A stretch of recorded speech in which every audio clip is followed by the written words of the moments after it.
Página 15, síntese histórica da pregação. A história está repleta dos registros daqueles que foram fiéis mensageiros de Deus. Enoque, conforme Judas 14, a gente viu ali na tabela histórica, né, cronológica que passamos na aula anterior, a gente viu um pouco dos personagens. Então Enoque, conforme Judas, né? Então Judas faz menção a essa profecia de Enoque, em Judas no seu versículo 14. Profetizou. Noé foi pregador da justiça de Deus, pregoeiro da justiça, conforme 2 de Pedro 2,5. Moisés fez 3 longos discursos em Deuteronômio. Josué e Samuel transmitiram a mensagem de Deus. Jeremias, durante 23 anos, proclamou a palavra de Deus. Jeremias 25:3. Ah, meu Deus, hein? Pois é. Mas que mensagem dura, hein?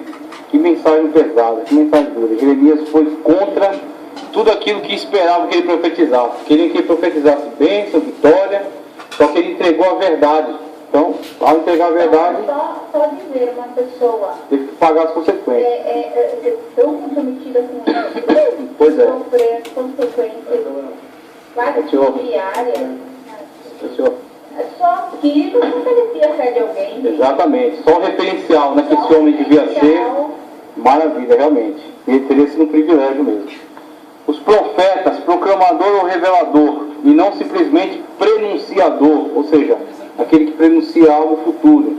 Também proclamador, aquele que torna pública a mensagem de Deus, né? E revelador, né? Aquele que traz uma mensagem profética revelada da parte de Deus para o povo.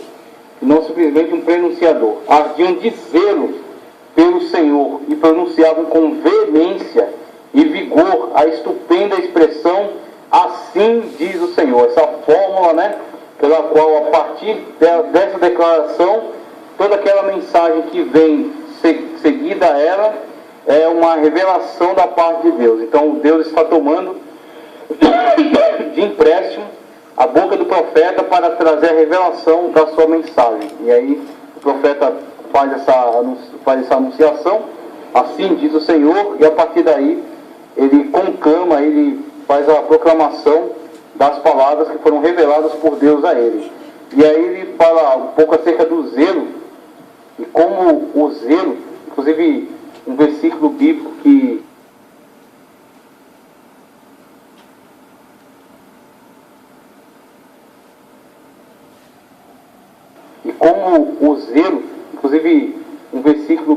que é muito significativo: "O zelo da tua casa me consumirá", quando ele fala acerca do cuidado, da seriedade com que ele trata as coisas de Deus. Então, conforme a gente viu na aula passada, toda essa nuvem de testemunha, né, a qual trouxemos a lista, né, o período histórico no qual trabalharam, e que são referencial para nós, né, conscientizando-nos de que somos continuadores deles, de que temos o mesmo compromisso com Deus que eles tiveram, né, ou pelo menos temos que ter o mesmo compromisso com Deus que eles tiveram. Temos que ter esse zelo, né? Temos que arder em zelo da mesma forma como eles tiveram. Então, o zelo pela casa de Deus, o zelo pela palavra de Deus, o zelo pela santidade, sempre leva um homem, uma mulher, a querer se dedicar, a fazer o melhor para Deus, e quando assim o faz, necessariamente ele tocará corações que também têm o mesmo propósito, que também se alinharão com ele nesse objetivo, nesse propósito, né? Serão com ele também cooperadores nessa mesma obra, mas por outro lado denunciará, exporá aqueles que na verdade não tinham esse comprometimento, não tinham intenção de ter esse comprometimento, e acabam por ser denunciados por aquele zelo. Então, sempre que alguém se compromete com Deus e manifesta o zelo pelas coisas de Deus, em fazer elas com seriedade, fazer elas com dedicação, fazer elas com empenho, necessariamente ele atrairá contra si, né, certa contrariedade de alguns invejosos, de algumas pessoas irresponsáveis, de algumas pessoas que queriam apenas se beneficiar, né, daquele espaço, né, ou se beneficiar, tirar algum proveito para si, ou da igreja, ou da palavra de Deus, manipulando a palavra de Deus a seu favor. Então, sempre que alguém se posiciona diante de Deus com zelo, ele tem a aprovação de Deus. o que é suficiente para ele. Mas, por outro lado, eles têm que estar conscientes das consequências. O pregador, o proclamador, e na matéria de homilética a gente precisa comunicar isso. Sempre que alguém se empenha em fazer as coisas de Deus com zelo, espere que haverá algumas contrariedades. Despertará alguns ciúmes, despertará aí algumas forças contrárias, mas maior o que está conosco do que o que está no mundo, como declarou aí o autor bíblico. Então, isso é suficiente para nos fortalecer, isso é suficiente para nos impulsionar a continuar nessa ação. E não podemos trabalhar de outra forma para Deus, senão com zelo. Com zelo. Sempre que alguém se coloca diante de Deus com zelo, Deus honra. Pode ter a dificuldade que tiver, pode quebrar o pau, pode se colocar a grande maioria contra ele, armar, tramar, Nem fizeram contra José, a gente trouxe essa mensagem ontem aí, como tramaram contra José, como conspiraram contra ele, mas no final das contas Deus transformou toda a maldição em bênção. Mesmo toda a estratégia que tramaram para destruir José, aquilo foi revertido por Deus em bênção para José e para seus familiares.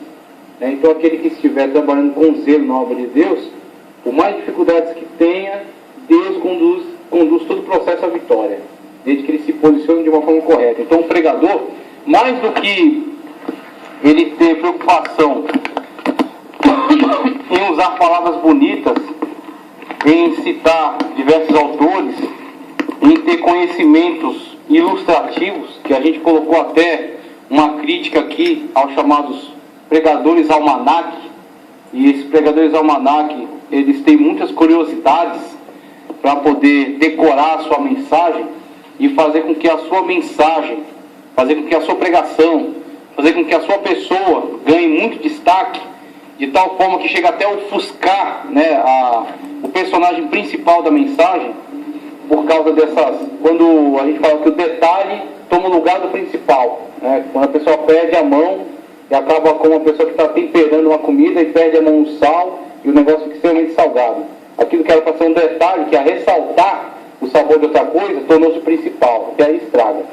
Então, quando a gente vê pessoas que se colocam diante de Deus com zelo para fazer a sua obra, vemos que muitas das vezes eles não têm tantos elementos decorativos, tantos floreios, uma retórica tão perfeita.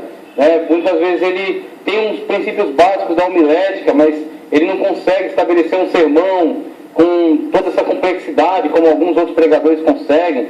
Todavia, dependendo da forma como ele se posiciona diante de Deus, o zelo com que ele se coloca diante de Deus, ele consegue entregar uma mensagem eficaz.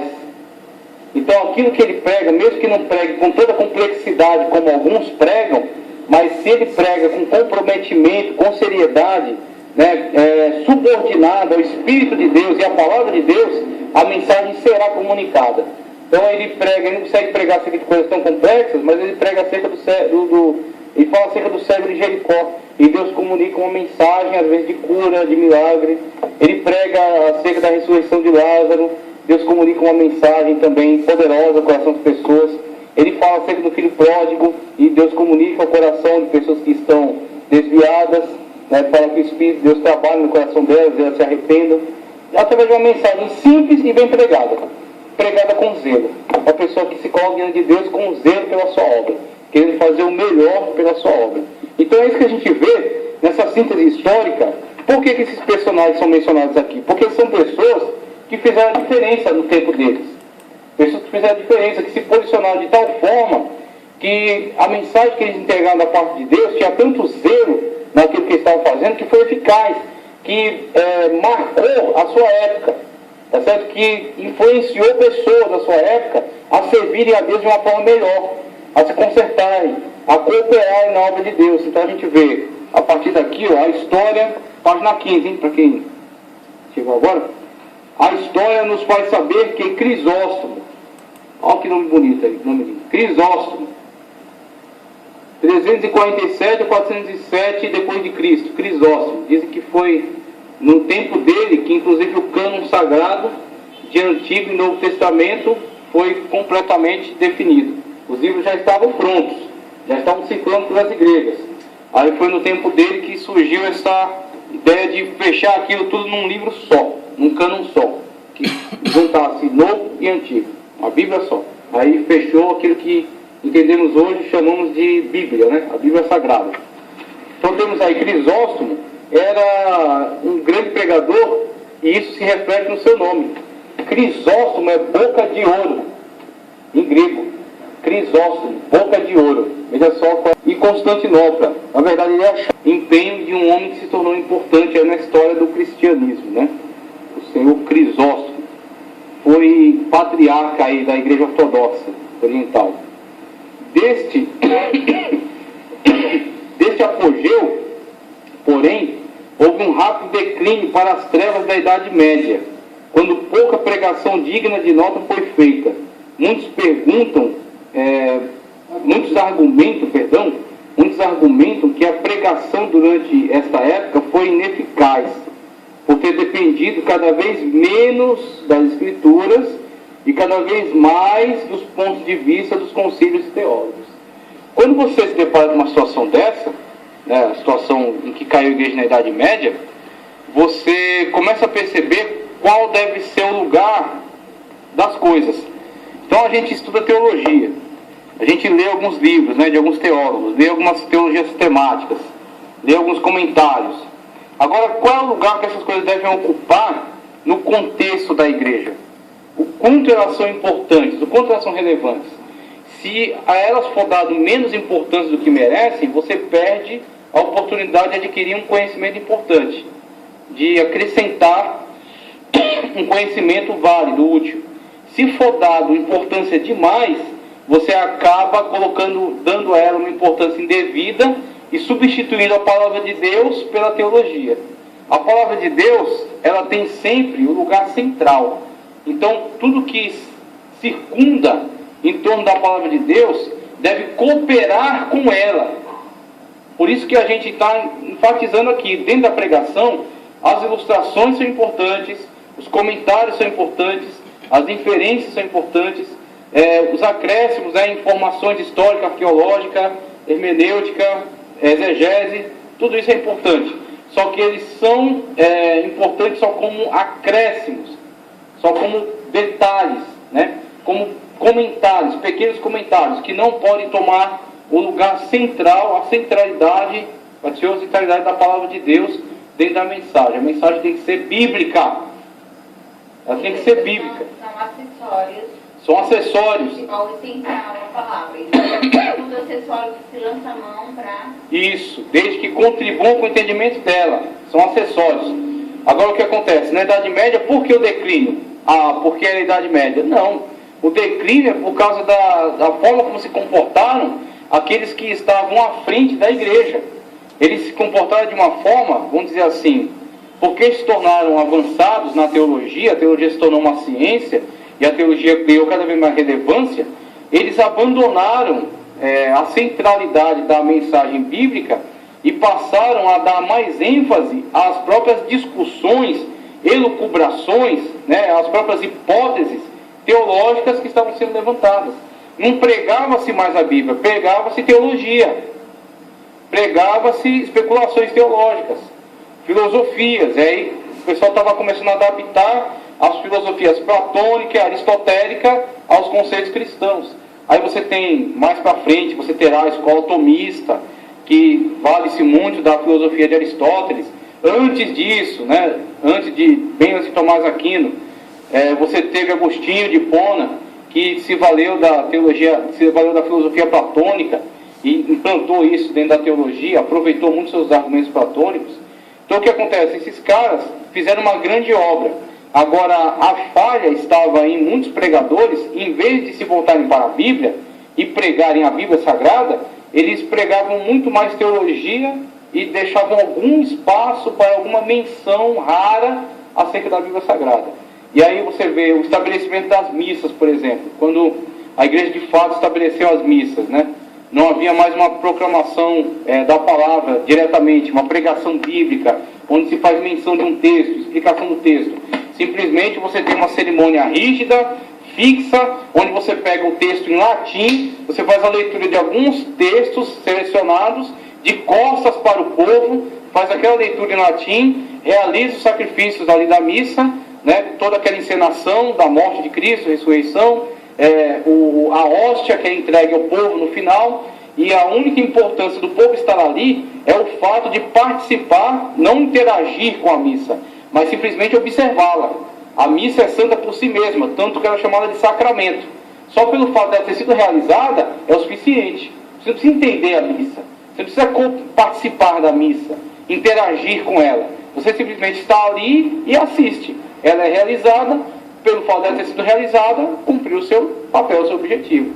Então o que acontece? Quando se estabeleceu isso de uma forma muito séria dentro da igreja, afastou o povo da palavra de Deus, quebrou, derrubou essa ponte, né? Isolou a Bíblia, deixou a Bíblia, tornou a Bíblia um enigma para o povo.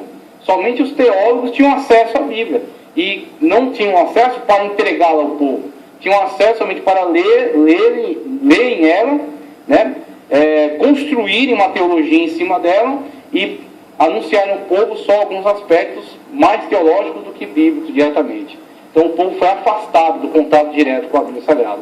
Pode falar. Mas hoje, eu não sei se é isso, mas a renovação carismática que eles chamam... Hoje é outra coisa. Outra coisa. Mas ainda tem um pouco disso, porque... A reforma de Trento. Eu ouvi um padre no vídeo na internet dizendo que se o católico lê a Bíblia e acha que a Bíblia é mais importante do que a Igreja Católica, ele já não é mais um católico, ele é um isso aí. A Igreja Católica está ainda fundamentada nisso aí, mesmo com as reformas que houveram, a contra-reforma, né, depois do movimento da reformista, teve a contra-reforma na Igreja Católica, onde se canonizou alguns livros que eram deuterocanônicos do Antigo Testamento. Aí tem essa entrada desses livros aí no Antigo Testamento deles, e tem também algumas modificações. Aí depois veio o Vaticano II, fez outras modificações. Hoje você vai numa missa, eu tenho uma Bíblia Católica em casa que tem toda a parte que o povo participa da missa. Então o povo fala algumas palavras, tem uns cânticos. Então mudou a cara da missa hoje, o pessoal está interagindo mais. Mas mesmo assim continua essa mentalidade. A Igreja Católica, ela se impõe como autoridade acima da Bíblia Sagrada. Acima da Bíblia. As palavras do Papa, elas têm o mesmo peso da Sagrada Escritura, e talvez até mais. Porque o católico não é incentivado a ter contato direto com a Bíblia, mas sim por meio da igreja. A igreja interpreta a Bíblia e comunica a ele. Ele tem contato com a Bíblia por meio da Igreja Católica. E aí, conforme ele mesmo definiu, quando ele vai direto à Bíblia, ele já está com as características do protestantismo. Porque foi esse o propósito da reforma. É exatamente trazer novamente a centralidade da palavra de Deus, da Bíblia Sagrada, e colocar a Bíblia na mão do povo. Com o movimento da reforma, veio os grandes movimentos de interesse pelas traduções nos vernáculos. Ou seja, o vernáculo é a língua pátria. Aí você tinha agora Bíblia em alemão, por causa de Lutero, Bíblia em francês, em suíço, né, nas línguas lá adotadas na Suíça, por causa de Calvino. Você tem Tyndale, né, que traduziu a Bíblia lá. Tem Wycliffe, também traduziu a Bíblia para a língua inglesa. Você tem diversas pessoas que se empenharam em fazer traduções para as línguas maternas, para que o próprio povo tivesse acesso. Seguido a isso, interesse na educação, alfabetização do povo. Para quê? Para poder ler a Bíblia. Você vê todo um movimento que surgiu, tanto teológico quanto pedagógico, né, de escola, de educação, que surgiu em torno dessa proposta. Aí com isso é o quê? Volta da centralidade da palavra de Deus. Agora, hoje, na atualidade, se a gente não ficar atento a isso, se a homilética não ficar atenta a isso, nós, voluntariamente ou involuntariamente, conscientemente ou inconscientemente, a gente acaba retornando a esses defeitos do passado, de colocar a Bíblia numa situação marginalizada em relação à mensagem, de dar mais valor a profecias que veio na hora e que nem sempre veio da parte de Deus, mas às vezes são invenção da cabeça daquele pregador. Algumas vezes dá para você entender que de fato aquilo foi uma mensagem que veio da parte de Deus, que trouxe edificação, mas em alguns lugares é só uma estratégia utilizada por ele para prender o público. Em outras ocasiões, ele lê um pequeno trecho da Bíblia e traz ali uma grande distorção de significado sobre ele, prega em cima dessa distorção. Em outros lugares, ele traz tantas ilustrações que a Bíblia é só um detalhe, ele traz tantas ilustrações interessantes que a Bíblia é só um detalhe na sua pregação. É o que a gente chama de pregador almanaque, né? É cheio de curiosidade. Então o que acontece? A gente tem que zelar, e aí onde entra aquilo que ele falou acerca do zelo, a gente tem que zelar pela centralidade da palavra de Deus. Como zelaram os personagens históricos. A gente viu os personagens referenciais da Bíblia, desde Enoque até Jesus Cristo, até os apóstolos, que pregavam Bíblia, que pregavam palavra de Deus, né? E a partir da palavra de Deus, Deus trazia uma ação milagrosa, poderosa. Pode falar. Não, Deus nunca se preocupou muito em usar pessoas assim, sabe? Ilustres, né? As pessoas. Quando tirou Moisés, primeiro Moisés ficou lá com as ovelhas. Foi. Teve todo um processo, né? 40 anos lá. Acredito que esse povo mais rude, assim, de Pedro, falava, não está enfeitando. Chegava e falava, Deus mandou falar isso. Verdade. O profeta agora, Deus falou que vai morrer. Aí chega lá, Deus falou, mal, também não vai morrer mais. Então era um negócio direto. Agora, em vez de falar que Deus está mandando, a pessoa tem que usar. Exatamente. Pega assim. Às vezes o exemplo ajuda, mas às vezes o exemplo é tão... ele ocupa tanto espaço que... Você tem que estar na dispensação do Senhor. Verdade. Deixa Deus cuidar, né? Exatamente. E é exatamente isso que a gente quer trazer, porque se a gente não zelar por isso, se perde. Vai se perdendo, você vai começando a ouvir pregação no rádio, na TV, em outros lugares aí, onde o camarada faz diversas coisas absurdas, ele larga a palavra de Deus para lá e começa a falar dele mesmo, falar diversas coisas que não tem nada a ver com a palavra de Deus, ou tentar ludibriar o povo através de conversas, né? Vai numa conversação envolvendo, daqui a pouco quando vê, o povo está totalmente envolvido naquela argumentação dele, uma argumentação bem feita, que acaba prendendo a atenção das pessoas, mas quando você para analisar de tudo que ele falou, você aí enxuga, olha, o que ele falou aqui da palavra de Deus, dentro de toda essa conversa dele. Coisas interessantes, coisas que ele viveu, coisas que ele acha, coisas que ele profetizou, enxuga tudo isso aí. O que ele fala da palavra de Deus? Você vai ver, foi 5 minutos. O resto foi só conversa. Justificando o que ele falou, que Deus escolheu que nasceu para se preparar, para um dia fazer isso e fazer da melhor forma para ser visto. Só que quando Deus chamou Moisés, ele se negou, né? Foi. Ele se negou. Ele falou para Isaías falar o que ele disse. Quem foi que disse eu sou menino? Isso é que você está vendo, é muito interessante. Geralmente a pessoa chamada por Deus, ela não se acha pronta. É verdade. Ela não se acha pronta. Chamou? Não? Geralmente não se acha pronta. Deus usa o que não é para fazer Eu as sei. coisas. Eu acho que até também uma pessoa se sente dependente de Deus. Dependente, Você totalmente pega alguém dependente. que já sabe falar muito bem, que tem uma oratória e Verdade. tem uma influência. Vai chegar um momento que ele vai dizer, eu não preciso mais de Deus. Pelo orgulho, né? Eu não quero preciso ver- mais de Deus, eu já sei fazer sozinho. Eu quero ver uma O pessoa. próprio Moisés, se Deus chama ali no Egito mesmo, o que é assim? Sim, ele ia pensar que é o conhecimento dele, da casa de Faraó. Da forma Verdade. que ele estava no contexto dele. Precisa Pois sair, é. aprender com Foi pedagógico o que Deus fez com ele. Foi pedagógico. Deus levou ele para o deserto. Está no jeito de usar. E quando chamou e falou, sou pesadinho, não sei falar, não. Enfrentou as dificuldades do deserto, enfrentou a sequidão. Ele já tinha ali se anulado de tudo. Exatamente. Tinha ficado para trás. Aí Deus agora dá para usar, né? É verdade. Josué também, quando recebeu a missão de Moisés, não se achava capaz. Também não se achava. Duas coisas que eu achei interessante aí, quando fala de Moisés, por exemplo, tempo atrás dei uma aula, a gente abordou sobre Moisés. E eu falei que o cérebro é um músculo. Então o que acontece? Para você desenvolver a capacidade cognitiva, para você absorver conhecimento, tem que exercitar. Tem que ser exposto a um conhecimento complexo para poder desenvolver. Você faz conexões. E aí você estabelece uma forma de captação de informação muito mais eficaz. Eu acredito, é o meu ver, não é teologia, nem estava apostila não, é o meu ver. Deus colocou Moisés primeiro no Egito. Moisés foi exposto ao conhecimento mais avançado da época. E aquilo desenvolveu nele uma mentalidade, exercitou o cérebro dele, a capacidade cognitiva dele. Depois Deus tirou do Egito e levou para o deserto. 40 anos, cuidando de ovelha. Atividade simples, rude, né, para preparar ele fisicamente, preparar a paciência dele, e enxugar dele todo aquele conhecimento do Egito. O que ficou na mente dele? A capacidade cognitiva, que foi desenvolvida lá, mas não necessariamente o conhecimento do Egito. E aí quando Deus comunicou a ele as leis que Deus comunicou, que estão no Pentateuco, que estão lá, os 10 mandamentos, as leis complementares, Levítico, Êxodo, Deuteronômio, Números, todo aquele conjunto, toda aquela conjuntura de leis é extremamente complexa. Se Deus fosse tentar comunicar aquilo ali para uma pessoa não preparada, a pessoa não ia nem absorver para poder transmitir para o papel. Então o que acontece? Deus preparou Moisés para aquilo que ele sabia que ia comunicar. Eu acho que a saída de Moisés para o Egito foi estratégica. Sem dúvida, sem dúvida. E aí o que acontece?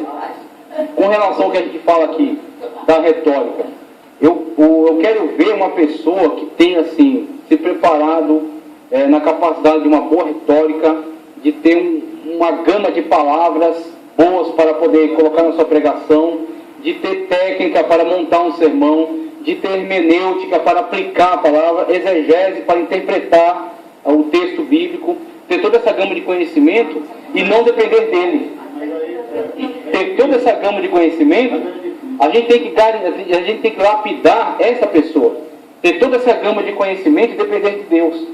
Porque é o que acontece? Quando ele, tendo toda essa gama de conhecimento, se põe a dependência de Deus, acontece aquilo que o Zaqueu mencionou na aula passada que ele veio. O Espírito Santo para lembrar. Aí o que acontece? Aquilo está no coração dele. Só que ele não está dependendo daquilo. Ele se coloca na dependência de Deus. Ele busca de Deus uma revelação da palavra. E é onde, quando o Espírito Santo de Deus, de fato, encontrar nele lugar para glorificar a Deus por meio dele, usar ele como instrumento, encontrará nele toda essa gama de possibilidades. Ele entregará uma mensagem boa, uma mensagem competente, eficaz, uma boa comunicação e com inspiração. É isso que a gente está buscando. Essa homilética que a gente quer alcançar. No sentido da pessoa ter essa capacidade de preparação, mas não se fiar nela. Não se confiar nela. Confiar na ação do Espírito Santo de Deus. Veja só. Então tem Crisóstomo, como a gente já falou aqui. Tem o período da baixa, da pregação, quando as pessoas começaram a priorizar a teologia em vez da mensagem bíblica. E aí ele dá continuidade aqui, reforçando essa crença está o fato de que, com o movimento da reforma, houve um retorno à pregação em alto nível. Os reformadores mais destacados, aí temos Lutero, com a grande reforma aí que foi causada, a partir da proposta de uma discussão. Então, as teses de Lutero pregoadas na porta da igreja de Wittenberg é uma proposta de discussão acadêmica. Agora, qual foi o problema? A coisa se espalhou e saiu do controle. Saiu do controle dele. O texto foi copiado, já havia um movimento de impressão na época. Gutenberg já tinha criado lá meios de imprensa, Aquilo ganhou uma proporção que saiu do controle. E aí a Igreja Católica reagiu de forma violenta, Primeiro tentando coagi-lo, demovê-lo dessas ideias. Ele encontrou apoio do Duque Alberto de Brandemburgo. Foi Alberto? Não, perdão, troquei o nome. Foi da Saxônia. Esqueci o nome do príncipe que apoiou ele. Frederico da Saxônia. Ele encontrou apoio do príncipe da Saxônia. E aí o que acontece? Essas pessoas estavam também interessadas em reagir contra a Igreja Católica, por causa tem um poder que a Igreja Católica exercia ali, poder econômico, e aí apoiaram o projeto de Lutero, se envolveram com Lutero, deram um apoio, um know-how político, vamos dizer assim, e aí Lutero deu prosseguimento a toda essa reforma. Mas esses apoios que Lutero teve, eles não tinham interesse na palavra, eles tinham interesse em... Os príncipes... Não necessariamente interesse na palavra, interesse político. Da igreja. Então o negócio a treta deles é com a igreja. Estavam de saco cheio da igreja. Então está surgindo esse cara aí, vamos apoiar. Agora Lutero foi beneficiado por esse apoio. Aí Lutero se empenhou. O foco dele de Lutero.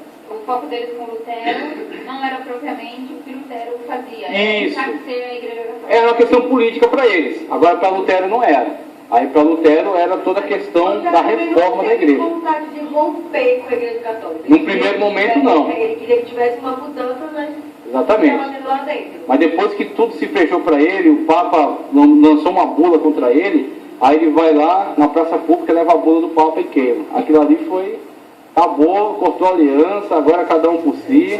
Aí Lutero mandou ver mesmo. Aí depois teve a questão da dieta de Worms. Ele é capturado por um desses príncipes, que são apoiadores dele, e aí é levado para um castelo, aí lá começa a tradução da Bíblia. Aí vai traduzir a Bíblia para o alemão. Aí não tem mais, vai Bíblia, livros, textos, pregações, aí pau quebra. Aí vai a reforma, depois entra as guerras religiosas, né? Então o que acontece? Lutero, através desse contato que ele teve, por que ele foi impulsionado a tudo isso? Veja só o problema que ele arrumou para a cabeça dele. Né? Que nem meu pai gosta de falar, onde que ele foi amarrar o burro dele? Então o que acontece?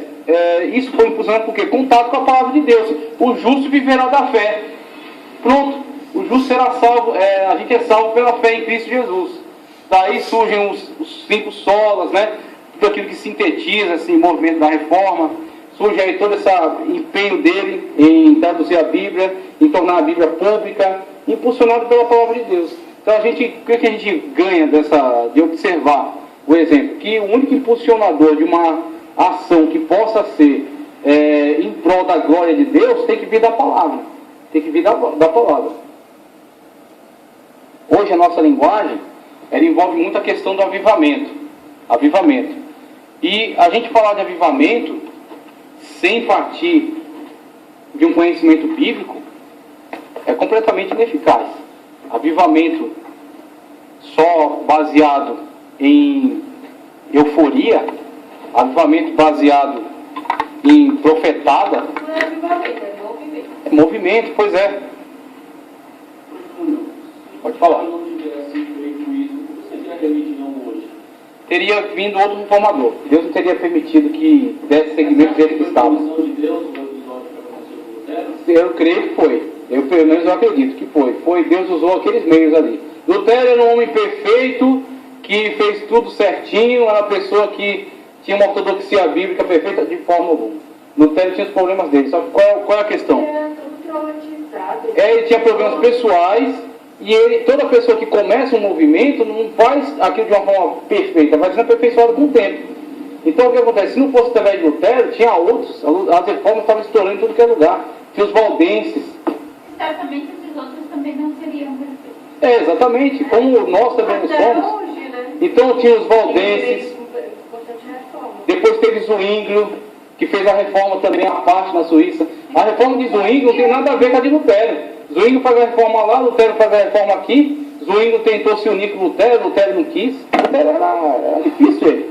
Era chato, era complicado. Ele tinha problemas psicológicos de aceitação. Tinha um problema sério. Ele tinha depressão, ele vivia em depressão porque Ele ele sentia achava uma que perseguição do demônio contra ele. Ele tem Perdão, né? pedido perdão, pois é.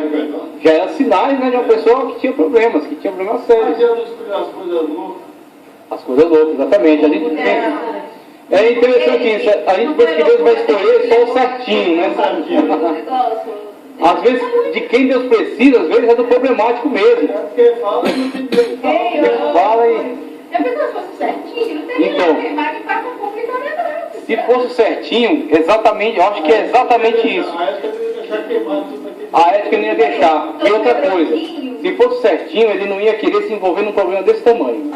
Ele ia falar, eu vou perder a minha paz, a minha tranquilidade para me envolver num negócio desse. Brigar contra a igreja. E a minha cabeça, né? Não é nem Aí Deus falou, eu quero fazer uma reforma aqui, peraí que eu vou escolher um cara que vai fazer. Aí escolheu o Lutero. Mas eu tô perdido mesmo. Já, vamos meter logo A o pé e gente tudo. hoje não tem, a gente fica com medo de entrar numa disputa. Eu Só sei. o Zaqueu entra. Mas a gente... Ah, mas aqui já nasceu para isso mesmo. Deus está preparando eles para uma grande coisa. Mas já tem coisa de jacaré, você já veio pronto para isso. Então, ó, teve Lutero, teve Calvino. Eu também não sou. Eu não posso apanhar. Vê só isso aqui, ó. De Lutero para Calvino mesmo. Ó. Cada um tem características muito diferentes. Lutero é muito mais aguerrido. Calvino é muito mais um acadêmico. Calvino, ele inclusive, ele nem queria se envolver com essa treta que estava rolando lá na Suíça. Ele fez o possível para cair fora dali.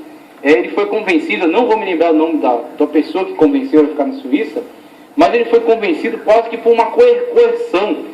A pessoa se ajoelhou diante de Calvino e falou: se você não se envolver com a obra de Deus aqui, Deus vai te punir. A pessoa coagiu ele, aí ele se viu tocado por aquela ameaça, uma ameaça que ele sentiu que de fato Deus poderia atentar contra ele, por ele não se envolver na obra de Deus. Ele resolveu ficar na Suíça, aí implementou uma reforma. No que ele implementou uma reforma, a reforma pegou muito pesado. Queria reformar os costumes de uma forma muito séria, tornar o país muito sério, muito controlado. O pessoal não gostou, expulsou ele de lá. Aí foi para aquilo que hoje a gente chama de República Tcheca, que é a Tchecoslováquia da época. Eu acho que ele foi em Praga. Foi para lá, ficou cuidando da vida dele, congregando. Depois amenizou as coisas na Suíça. A situação ficou meio complicada lá em relação à teologia, em relação à igreja, as reformas que estavam acontecendo, chamaram de volta. Aí Lutero voltou, mas também colocou as condições dele. Aí voltou, aí foi aceito, organizou a teologia lá, organizou a igreja, formou o chamado consistório, que é a parte burocrática da igreja, que administrava também de certa forma o país. O país não foi entregue na mão dele, mas ele tinha uma grande influência sobre cultura, sobre pregação, sobre os costumes. E aí a Suíça se tornou um formador de líderes para as igrejas de vários países da Europa. Se tornou um formador. Inclusive Lutero mandou missões aqui para o Brasil, quando teve a descoberta, a implantação das colônias portuguesas. A França teve interesse em invadir o Rio de Janeiro, queria formar lá, queria capturar um território e criar a França Antártica, no Rio de Janeiro. E aí Lutero, aproveitando a vinda desses franceses para cá, mandou lá uns representantes. E aí eles iam fundar o primeiro movimento protestante aqui no Brasil. Não deu certo, foram perseguidos, os franceses foram expulsos e eles foram mortos. Né? Os representantes que Lutero mandou foram mortos pelo padre Anchieta, né? Foram mortos pelo próprio padre, ele foi lá e enfiou a espada nos caras. O cara era sangue nos olhos mesmo.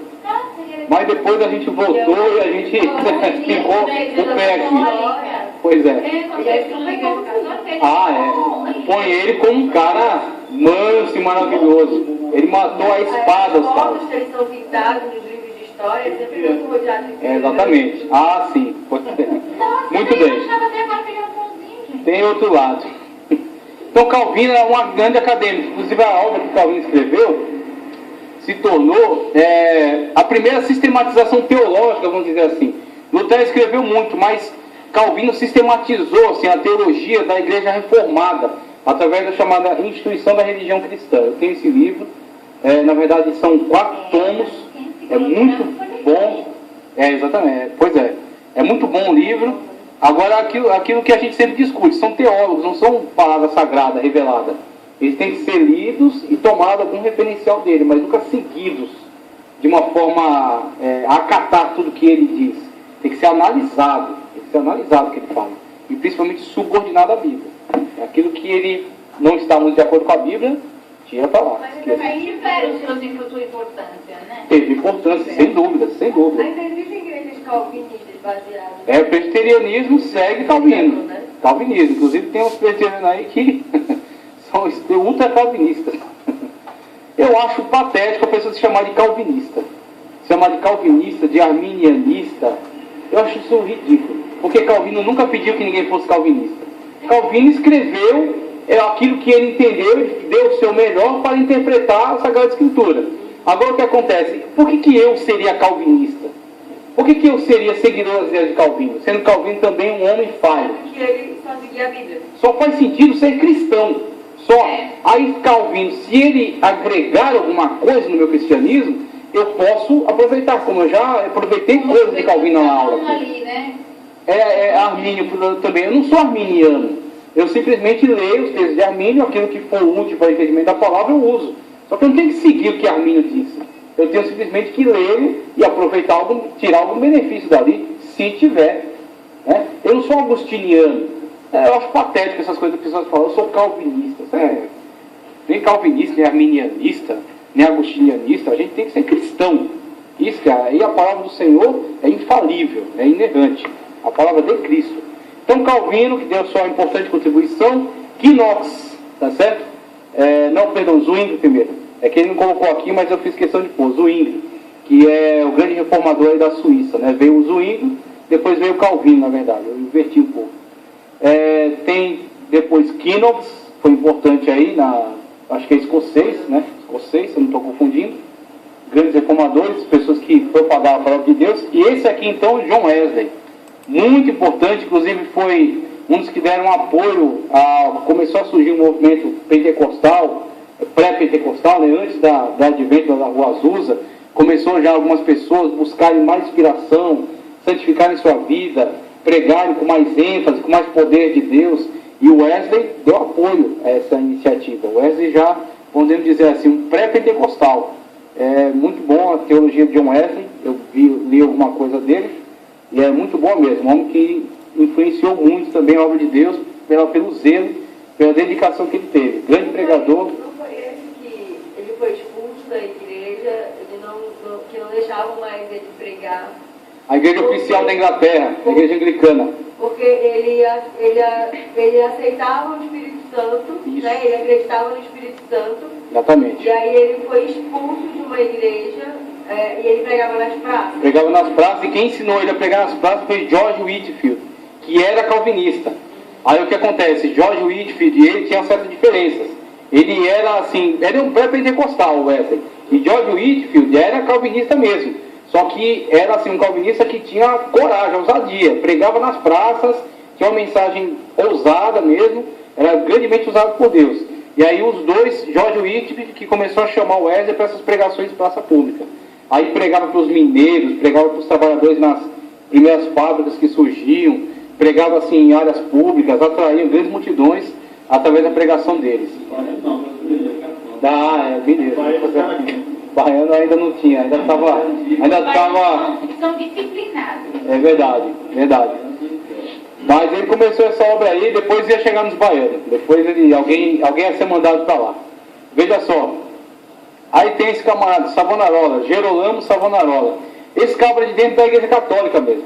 É de dentro da igreja católica. Só que a forma como ele se comprometeu com a verdade, a escritura, levou ele a incomodar. Mesmo dentro da igreja católica, ele causou incômodo por causa da denúncia que ele fazia. Na época dele, o movimento humanista estava ficando muito forte na Itália. Já havia grandes instituições de ensino, estava tendo transformações culturais. E ele se posicionou firmemente contra isso, enfatizando a palavra de Deus, os bons costumes, a tradição cristã, e aí onde ele andou por muitos lugares, pregando essa mensagem com essa ênfase, denunciando até aspectos da igreja católica, de dentro da igreja católica, denunciando alguns aspectos incorretos da igreja católica. Ele era de Florença, até que, de tanto que ele incomodou, foi morto, foi queimado, foi sentenciado, foi queimado, né? Mas foi um dos reformadores de dentro da igreja. Ele conseguiu ser um pregador, exatamente, conseguiu ser um reformador de dentro da igreja mesmo. Sequência aí temos quem é esse cabra? Jonathan Edwards. Aí a gente lembra daquela pregação, né? Pecadores amam de Deus irado. Por que ele chegou a essa...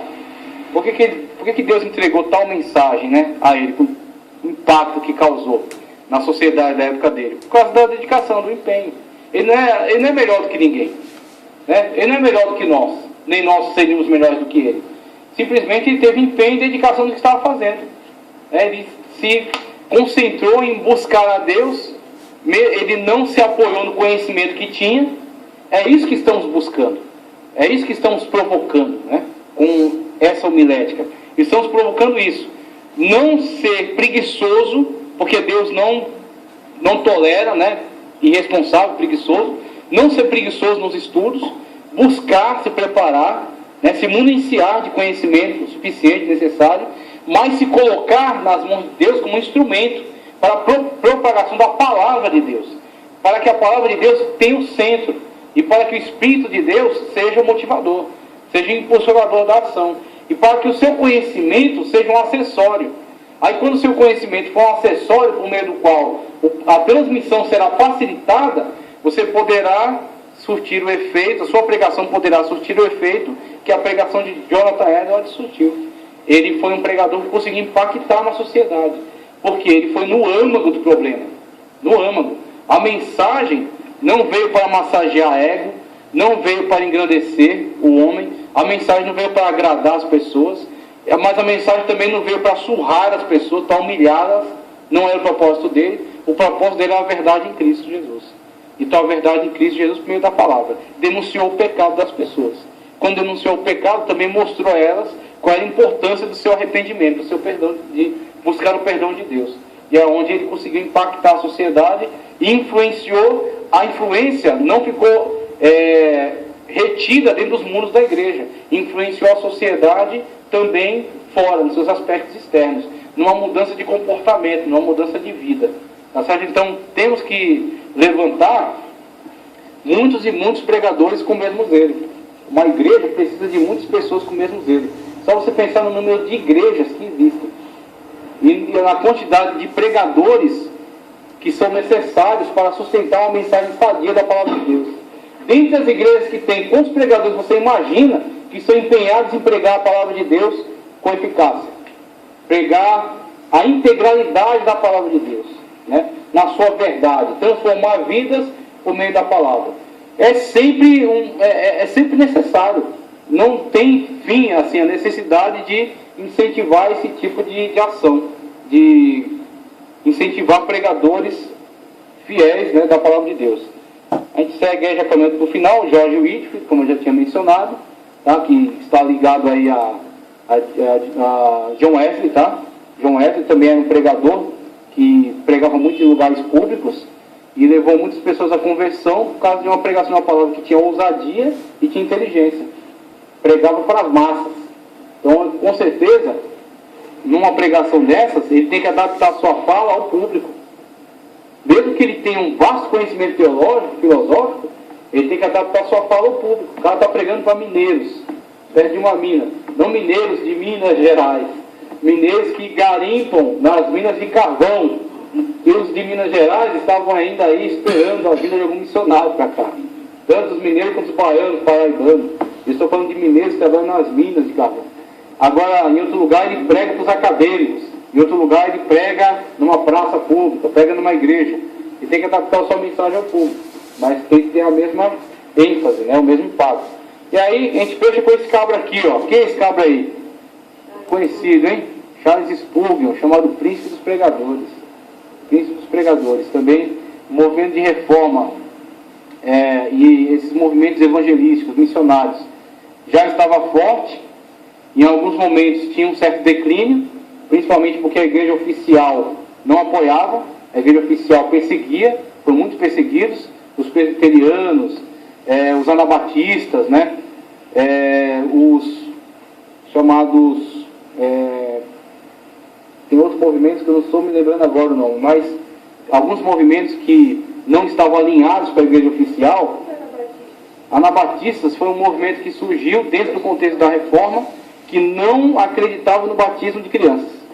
Anabatistas, eles foram dados a esse nome, essa negativa, porque eles não batizavam suas crianças, só se batizavam na fase adulta. E aí eles foram perseguidos tanto pela igreja católica quanto pela igreja reformada. A situação deles ficou bem difícil mesmo. E aí nesse contexto surge Charles Spurgeon, foi um homem que foi muito produtivo aí na palavra de Deus, na pregação da palavra de Deus, e atraiu grandes multidões. E até hoje você encontra muito material dele aí disponível. Tem, né? Sim, tem muito material dele. Tem inclusive um material dele que eu estou para dar uma olhada, que é Tesouros de Davi, e é do Charles Spurgeon. Depois eu vou dar uma olhada aí do que se trata, porque pretendo adquirir. Foi um grande homem de Deus. Isso aqui a gente traz aqui para mostrar referencial. Mostrar que esses grandes homens de Deus, e até a gente poderia fazer uma lista também de grandes mulheres de Deus pregadoras. Também, com certeza, as mulheres participaram intensamente. Eu segui a lista da revista aqui, mas eu vou fazer depois. Tem pregadoras aí, tanto no Antigo Testamento quanto no Novo. Priscila, junto com Áquila e Priscila, missionários, pregadores. Você acha que eles não pregavam não? Tem uma que Paulo menciona, que ficava inclusive responsável pelas cartas dele. Eu não vou me recordar o nome agora, mas esse eu me recordei, a gente pode fazer uma lista depois. Mas pregadores e pregadoras, pessoas que se empenharam em propagar a palavra de Deus. Se tiver para intervalo agora, Faz a linha.